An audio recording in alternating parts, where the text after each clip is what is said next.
안녕하세요. 어머님의 무리한 요구로 인해 시댁과 연을 끊게 된 30대 여성입니다. 솔직히 어찌나 남사스러운 부탁이었는지 정작 아는 사람들한테는 속 시원히 말도 못했어요. 그런데 그냥 저만 알고 있자니 황당하기도 하고 어이없기도 하고 속도 상하고 그래서 에라 모르겠단 심정으로 하소연이나 할까 하고 여기를 다 찾아왔습니다. 정말 제 이야기지만 어디 막장 드라마 소재로 써도 될 것 같다니까요. 남편하고는 지인의 소개로 만났습니다. 남편이 약속 시간보다 10분 늦게 나왔는데 얼마나 열심히 뛰어왔는지 자리에 앉아서도 한참이나 헉헉거리던 게 지금도 기억에 생생해요. 그래서 제가 좀 일찍 나오시지 그러셨냐고 핀잔을 주었더니 폐지 줍는 할머니를 도와드리다가 늦었다고 하더라고요. 그땐 좀 그러면 진작에 말을 하던가 하는 생각과 동시에 민망했고 한편으로는 심성이 고운 게 마음에 들더라고요. 한편 남편은 제가 기분 상한 티를 내는 게 마음에 들더래요. 자기는 눈치가 없는 편이라 감정을 숨기는 사람은 상대하기가 어렵다면서 말이죠. 아무튼 그렇게 저희는 얼마 안가 바로 연애를 시작했고 3년 후엔 시까지 올렸습니다. 사실 결혼하잔 이야기는 사귄 지 2년 차가 되던 해부터 계속해서 나왔는데 아버님이 재혼을 하시면서 저희 결혼이 좀 뒤로 밀렸어요. 그리고 말이 나왔기도 하고 어쨌든 새어머님과 제가 갈등을 겪게 된 사연을 이야기하려면 아버님의 재혼에 대해서도 말하지 않을 수가 없네요.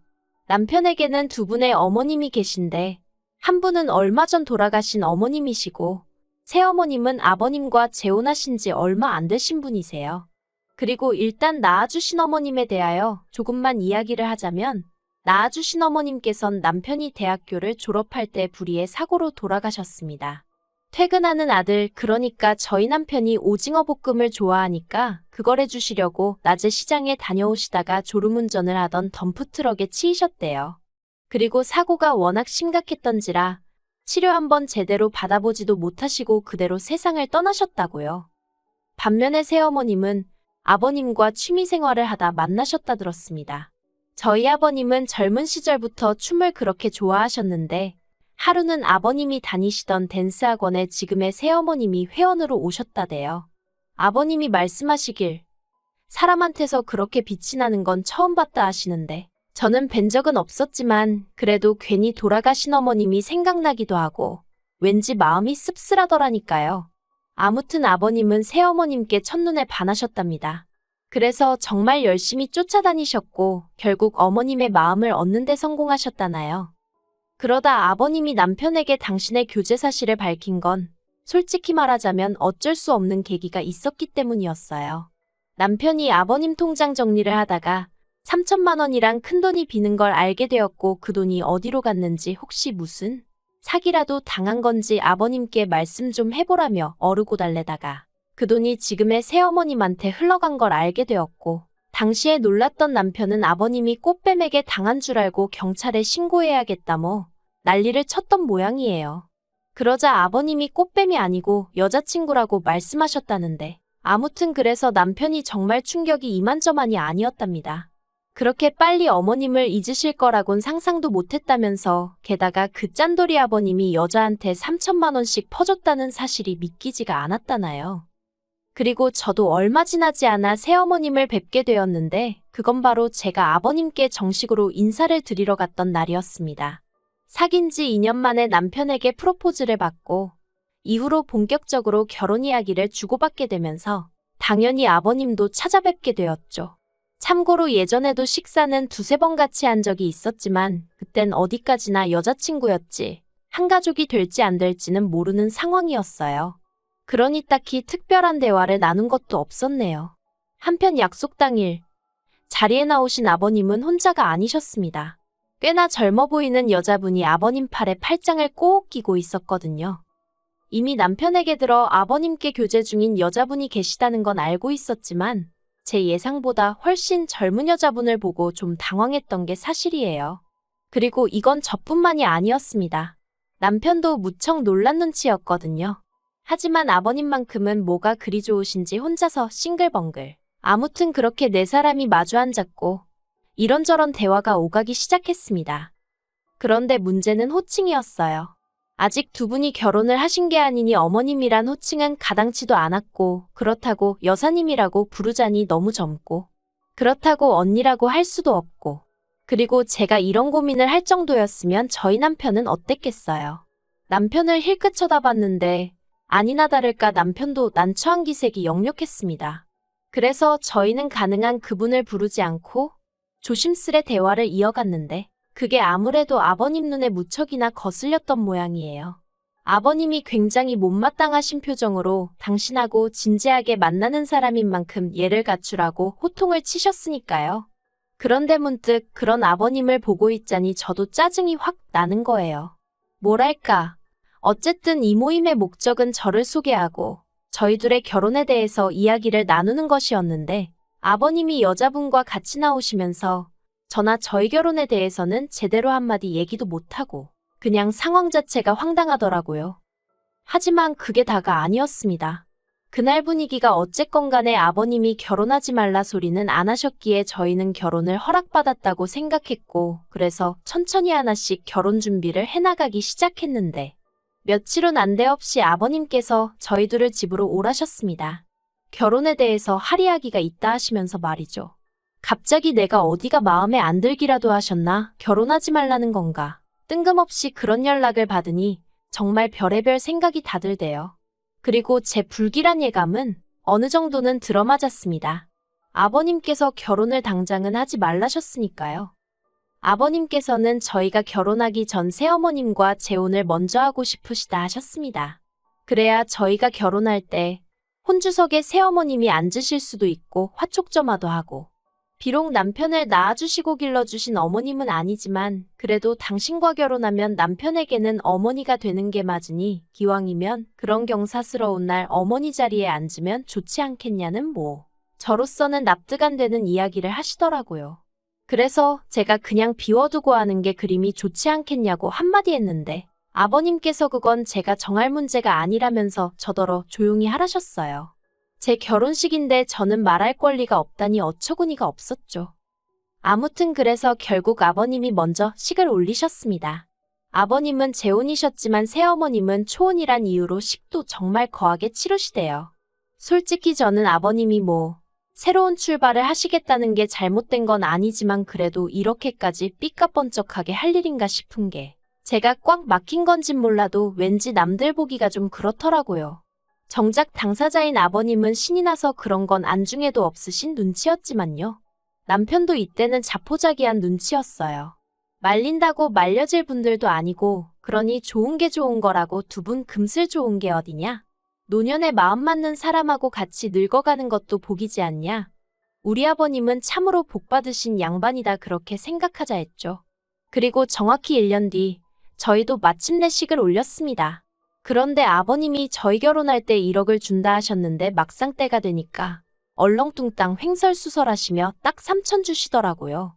그리고 저희도 사람인데 1억 주신다 소리를 정말 거짓말 좀 못해서 100번은 하시던 분이 3천만 주시니 처음엔 서운한 마음이 들더라고요. 아무튼 그렇게 주신 돈에 친정에서 주신 돈, 그리고 남편과 제가 각각 모은 돈까지 합하여 집 구하고 그렇게 신혼살림을 시작했습니다. 이후로 한동안은 아무런 불만 없는 날들의 연속이었어요. 다른 시집간 친구들은 시부모님이 툭하면 보자고 한다고 그래서 남편이랑 둘만의 시간이 없다부터 시작해서 친정 갈 틈이 없다 매일같이 시부모님을 만나니 같이 사는 기분이다. 정말 별의별 소리를 다 했었는데 그 모든 게 저에게는 하나도 해당되지 않았거든요. 왜냐하면 아버님과 새어머님 두 분이서 사이가 워낙 좋으시다 보니 아들 며느리가 필요가 없으셨어요. 어쩌다 저희가 식사 같이 하자고 먼저 연락이나 드리면 그때나 한번 볼까 말까였지. 먼저 찾아오시고 그런 것도 없으셨습니다.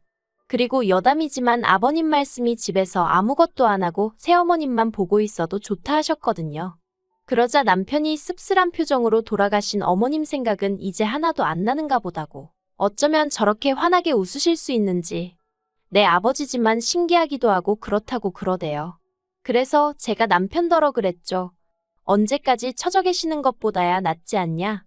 어떤 상황이든 좋은 쪽으로 보고 좋은 쪽으로 생각하자고요.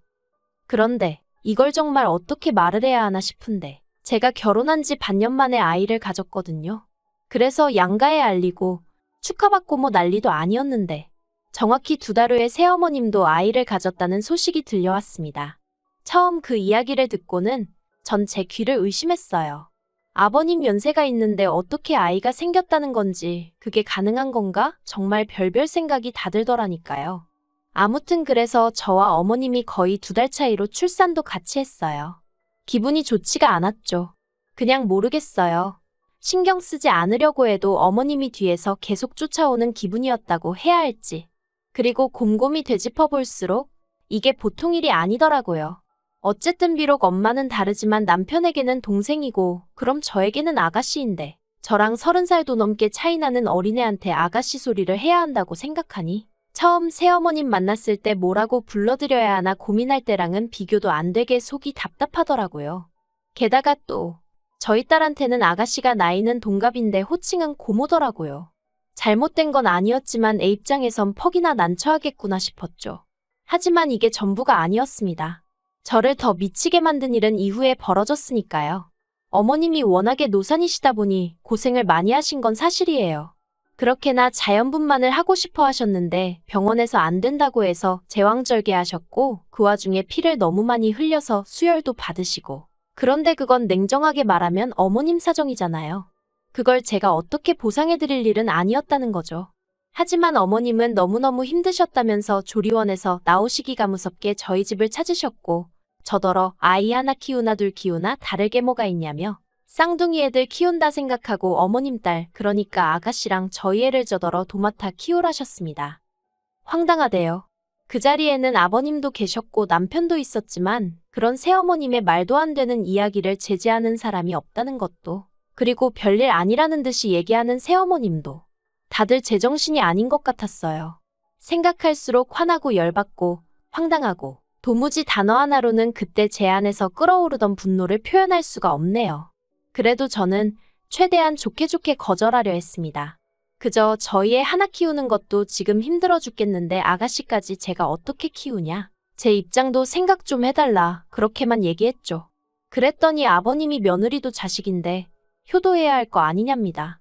그러면서 네 시어머니 고생하는 거 안 보이냐고, 고생을 해도 젊은 네가 해야지 시어머니더러 하게 하는 게 맞냐고 화를 내시는데, 아니 그 고생 저 때문에 하시는 거 아니잖아요? 막말로 저희 애를 대신 낳아주신 것도 아니고. 그래서 아버님더러 2분이 좋아서 낳으셔놓고 왜 저한테 이러시냐, 억지 좀 쓰지 마시라 했죠. 그리고 결국 어떤 결론도 나지 않은 채로 저와 남편은 집으로 돌아왔습니다. 그리고 저는 이 정도로 싫다는 의사를 밝혔으니 아버님이든 새어머님이든 더는 이 일로 저를 힘들게 하지 않으실 줄 알았고요. 그런데 정말 답이 안 나온다는 게 이런 걸 말하는 거였을까요? 모처럼 날씨가 좋았던 주말이었습니다. 남편하고 같이 밀린 집안일도 하고 애도 보고 그러고 있었는데 시부모님이 연락도 없이 아가씨를 데리고 왔더라고요. 그리고는 단판을 지으러 왔다며 정말 아가씨 안 키워줄 거냐입니다. 어찌나 태도가 당당하던지 저는 무슨 빚쟁이가 돈 받으러 온 줄 알았다니까요. 제가 몇 번이나 말씀드렸다. 못 봐드린다 했습니다. 그랬더니 아버님이 그러면 당신 죽을 때 재산은 전부 다 아가씨한테 줄 거고 저희 남편에게는 땡전 한 푼 안 줄 거라며 그래도 상관없냐는 거예요. 정말이지. 아버님한테 이런 표현은 쓰고 싶지 않았지만 치사하고 더럽고. 그런데 그때 남편이 이미 재혼하시고 결혼자금 줄여서 주실 때 어느 정도는 눈치챘다며 안 주셔도 된다고 딱 자르더라고요. 저희들 능력으로도 얼마든지 먹고 살만하다면서 이렇게 돈 몇 푼으로 자식들 굴복시키려고 하시는 거, 이거 보기 안 좋다며 이런 이야기라면 앞으로 꺼내지 마시라고 정말 딱 잘라버리더라니까요. 그러자 아버님도 더는 꺼내 보일 패가 없으셨는지 그때부턴 그냥 욕만 계속하셨어요. 부모고 동생이고 안중에도 없냐면서. 그런데 제가 보기엔 오히려 아버님이야말로 여자한테 홀려서 자식이고 뭐고 안중에도 없으신 분 같았는데 말이죠. 아무튼 그렇게 아버님과 남편이 큰 소리를 내며 싸우지. 새어머님은 아버님 뒤에 숨어서 괜히 서럽내서 오나네 소리나 하고 있지. 애들은 울지. 정말 정신이 나가는 줄 알았습니다. 그리고 결국 남편이 앞으로도 이런 모습을 보여주실 거면 그냥 연락하지 말고 살자고 하더라고요. 자기가 기억하는 아버지는 이런 사람이 아니었다면서. 그리고 이후로는 정말 어떠한 연락도 오고 가질 않고 있어요. 그리고 저는 솔직히 이 상황 자체가 마음이 편하지만은 않아요. 제가 조금만 마음을 넓게 썼더라면 그래도 부자지간이 연을 끊는 일은 없지 않았을까 하는 생각도 들고. 하지만 그래도 여전히 아가씨를 키운다는 건 엄두가 나지 않네요. 그리고 누가 그러더라고요. 일단 제가 키우기 시작하면 결국 저희 딸이 어떤 식으로든 치이게 될 거고 나중엔 막말로 아가씨 몸종되는 거라고. 그리고 그 이야기를 들으니 아닌 게 아니라 소름이 쫙 끼쳤어요. 어머님 아버님 등살에 모르긴 몰라도 당장 저부터도 저희 딸한테 이해하라 참아라 양보해라 하면서 아가씨부터 챙기게 되진 않았을까 싶거든요. 아무튼 마음이 불편하긴 하지만 그래도 옳은 결정이었다고 생각하려고요. 부자지간이야 시간이 흐르면 해결될 수도 있고 안 될 수도 있고. 하지만 어쨌든 저에게 필요한 건 제 남편이고 제 딸을 지켜줄 아빠지 아버님 비위에 거슬릴까 절절매는 아버님 아들은 아니니까요. 그런 면에서 남편에게 고마울 뿐입니다.